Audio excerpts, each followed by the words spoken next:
Hey guys, today I'm going to show you a feature on Discord called message requests. So it's basically a waiting room for your DMs.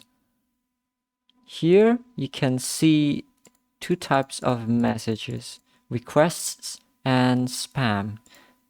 In the requests tab, you can see message or DMs from people that are mutual to one of your server that you are in, one or two servers.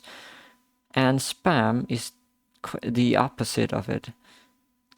So Discord actually doesn't toss the random DM straight into your inbox.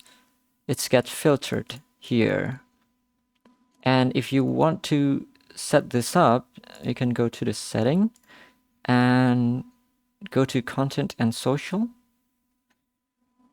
In this section, which is called direct message spam, you can filter certain types of messages.